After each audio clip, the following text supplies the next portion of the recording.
Russia's tanks rolled across the Ukrainian border 3 years ago this month, triggering the worst conflict on European soil since World War II. On the frozen front lines, the war grinds on as Russia's forces edge forward. Every day it pushes back the Ukrainian front line somewhere by a kilometre or so. My judgment is that it could continue to do that over the rest of this year. But behind the scenes, the geopolitical forces that are shaping the conflict appear to be changing fast. Russia and the United States began peace talks this week in Saudi Arabia. Ukraine and Europe have not been invited.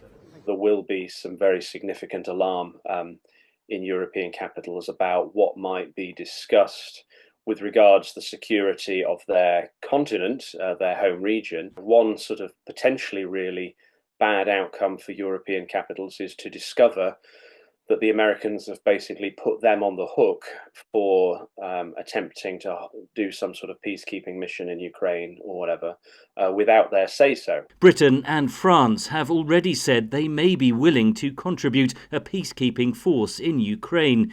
It's estimated that would require at least 100,000 troops. There are deep concerns over the potential risks. The US seemed to have taken away Article 5, NATO's Article 5 protection for any troops that would be put in Ukraine. That means that they would not be protected, so that deterrent effect is gone. So it is quite likely that Russia may well break the terms of any ceasefire or peace agreement that may come, which would then, and then the question is, okay, so what do the Europeans then do in response? The European Union says it has provided around $145 billion in military, financial, humanitarian and refugee aid to Ukraine over the past 3 years, more than half the total assistance for Kyiv.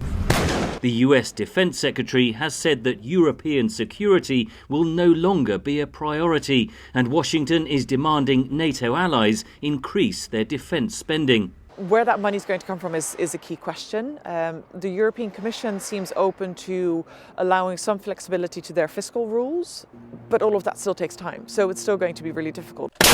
Hard decisions with profound implications for Europe, says British Defence Secretary John Healey. The decisions that we make right now over the coming weeks will not only define the outcome of the conflict in Ukraine, but the security of our world for a generation to come. Many in the region fear those decisions are being made by others, and Europe isn't in the room. Henry Ridgwell, VOA News.